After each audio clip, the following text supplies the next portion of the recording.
কুকুর পেছনে পেছনে দৌড়ায় দৌড়ায় যা। এই কুকুরটার নাম তাফসীরের মধ্যে আছে কিসমির। কুকুরটার নাম হচ্ছে কিসমির।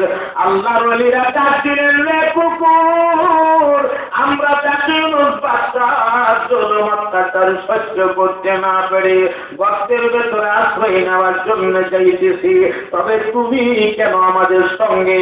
এমন সময় আমার আল্লাহ ওই কুকুরটার জবান খুলে দিয়েছে। কুকুরটা মানুষের মতো কথা বলতে শুরু করেছে। একটা কুকুরের জবান খুলে না, এই কুকুরটারে মানুষের মতো কথা বলার যোগ্যতা আপনাদের মহান আল্লাহ রাখেনি না। কুকুরে কি কয়? হে আল্লাহর ওলিরা, আল্লাহ যেখানে আপনাদেরকে ভালোবাসে আমি কেন ভালোবাসবো না? আমিও ভালোবাসি। এই জন্য আল্লাহর ওলিদের সাথে কুকুরটাও জান্নাতি হবে। যে কথাটা আমার বলা উদ্দেশ্য। এরা গিয়া গর্তের ভেতরে ঢুকছে, এখানে আল্লাহ ঘুমের পরিবেশ করে দিতে, আর কুকুরটা গর্তের মুখের মধ্যে কোরআন শরীফ আসছে। এখানে আল্লাহ ভয়ঙ্কর সুরতে, সূরা কাহফের ভেতরে বিস্তারিত আলোচনা আছে, ভয়ঙ্কর সুরতে বসায় রাখছে। আসলে এটা জিন্দা না, এটাও মুর্দা। কিন্তু কেউ দেখলে মনে হয়েছে যে লোকে বইছে, কাছে গেলে করে দিল, বাপ পালা না ধরে ধরে কেউ কাছে না যা। আল্লাহ ভয়ঙ্কর সুরূপ দিয়ে এখানে বসায় রাখছে। আর আল্লাহর 7 জন ওলি এই গর্তটার ভেতরে দিব্য আরামে আল্লাহর হুকুমে ঘুমাইছে। বরাবর 300 বছর পরে আল্লাহ এরারে জাগাইছে। কয়শো বছর? আরো জোরে কন। অনেকে মনে মনে কইতেছেন আগে বুঝছেন 309 বছর, 9 বছর গেল কোন ঠান্ডা আইতাছে। কয়শো বছর পরে জাগাইছে? 300 বছর।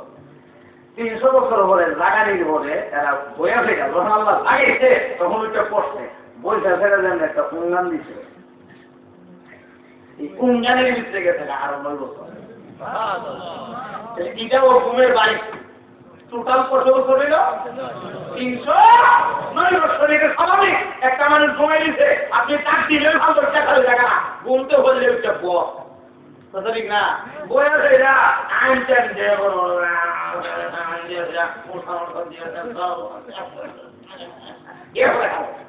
ঘুম তুই আসতে হবে জায়গা আল্লাহ এই মানুষের স্বভাব। আল্লাহ আমি তোদের মহান আল্লাহ ঘুমাই না রে, ঘুমাই না। ঘুমাবো তো তোদের কথা, একটা অঙ্গানো দেয় না। আমি শেষবারের মতো ছোট্ট একটা ওয়াজ করে দিয়ে যাই। আল্লাহর পয়গম্বর হযরতে মুসা কালিমুল্লাহ একদিন তুর পাহাড় থেকে আমার আল্লাহকে প্রশ্ন করলেন, ওরে আল্লাহ তুমি কেন ঘুমাও না? আল্লাহ বললেন, এক পেয়ালা পানি নিয়ে আসো। পানি নিয়ে হাজির হয়ে গেলে আল্লাহ হুকুম দিলেন, পানিটা নিয়ে তুমি দাঁড়ায়া থাকো। পয়গম্বর পানি নিয়ে দাঁড়ায়া রয়েছে। যতক্ষণ পর্যন্ত আমি না বলেছি ততক্ষণ পর্যন্ত পেয়ালা কিন্তু রাখবে না। আচ্ছা আল্লাহ ঠিক আছে। পেয়ালা নিয়ে দাঁড়ায়া রয়েছে। রাত যত গভীর হইতেছে, চোখের মধ্যে ঘুম তত চাপতেছে। হঠাৎ করে যখন এইভাবে একটা তৈল দিছে, আল্লাহ ডাক দিলেন, মুসা। এমনি তিনি বলেন, জি আল্লাহ। পেয়ালা, পেয়ালা। আচ্ছা ঠিক আছে, দুইটা রাখো। বললে কি হবে গো?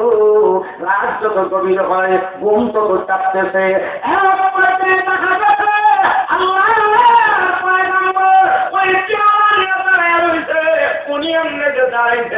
দাঁড়ানোর ভেতরে ঘুমাইতে আছে। ঘুম এমন সাফা কাটছে, পেয়ালার খবর নাই। আর তেমনি দক্ষিণ দই রয়ে রাখছে। আর পেয়ালার নিচেটা হইরা সাইঙ্গা টুকরা টুকরা হয়ে গেছে। উনি এমনি খারিয়া রয়েছে।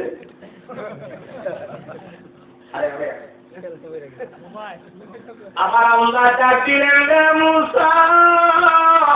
জি আল্লাহ। পেয়ালা পেয়ালা আছে না নাই? আল্লাহ ডাক দিয়া বলে, মুসা রে, এক একটা রাতের সামান্য সময়ের জন্য একটা পেয়ালার দায়িত্ব দিয়েছিলাম, ওই পেয়ালাটারে তুমি আমান রাখতে পারলে না, পেয়ালাটারে ঘুমের কারণে তুমি ভেঙে টুকরা টুকরা করে দিলে। এখন তুমি চিন্তা করে দেখো, আমি তোমার মহান আল্লাহ যদি ঘুমায়া যাই, তামাম জাহানের কোন অবস্থা হতে পারে, এই কারণে আমি তোমার আল্লাহ ঘুমাই না। আল্লাহ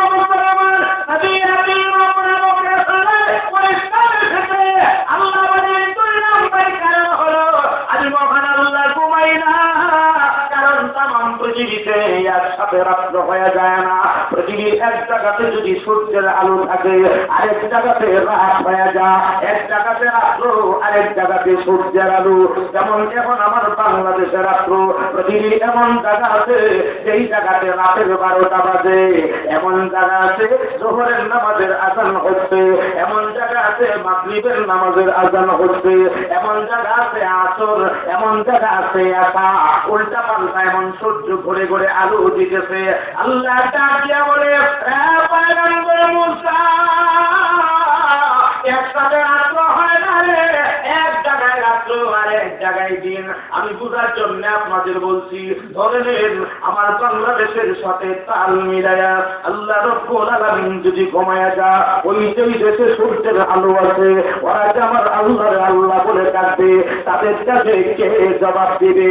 অথবা তাদের সাথে তাল মিলাইয়া আমার আল্লাহ যদি ঘুমায়া যাবে, আমরা বাংলাদেশের মানুষ যদি আল্লাহ বলে ডাকি, আমাদেরটাকে কে জবাব দিবে?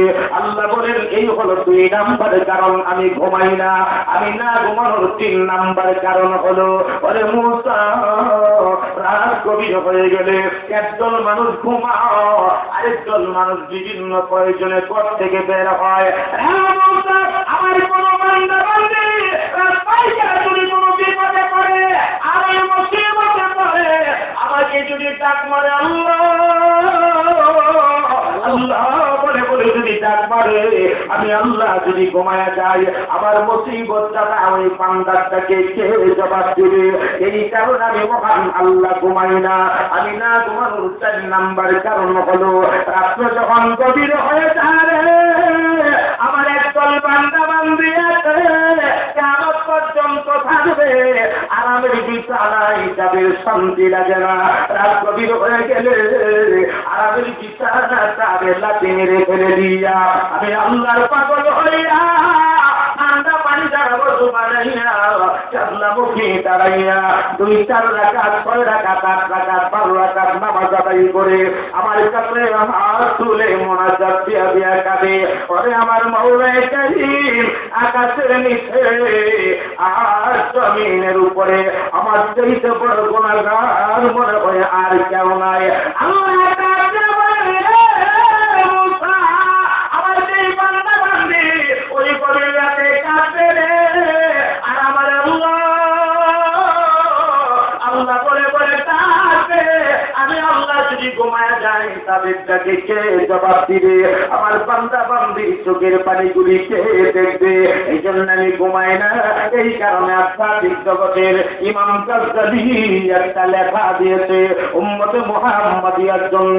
ইমাম গাজ্জালী লেখেন, রাত্র গভীর হয়ে গেলে মানুষ যখন আল্লাহ বলে বলে কাঁদে গো, দুনিয়াতে মার সামনে বাচ্চা কাঁদলে মা যেমন বাচ্চাটারে কান দিয়ে কোলে নিয়ে আদর করে আর 2 গালে চুম্বন করে, আমার মনের পদকে হাত বন্ধ করে বলা আল্লাহু আকবার, আল্লাহ মনের পদকে হাত বন্ধ করে বলা আল্লাহ বান্দা বান্দি বলিরে টান দিয়া আল্লাহর রহমতি বরকতি কুদরতি কোলের মধ্যে বসাইয়া আমার আল্লাহ ওনার হাত দিয়া বান্দা বান্দির চোখের পানিগুলি মুছতে থাকে আর বলে, কান্দিস না রে বান্দা, ওরে বান্দি কান্দিস না, তোদের চোখের পানি আমি আল্লাহ সহ্য করতে পারি না রে। আমার যে কাপ্পার নামটা আছে, আমার যে রহমান নামটা আছে, ওই নামগুলির খাতিরে এই মুহূর্তে আমি আল্লাহ তোদের জিন্দেগি সবগুলি গুনাহ মাফ করে দিলাম। এই জন্য উনি হচ্ছেন আমার আল্লাহ, লা তা'খুযুহু সিনাতুন ওয়ালা নাউম, যিনি ঘুমানা উঙ্গানো দেয় না, এই আপনাদের মাঝে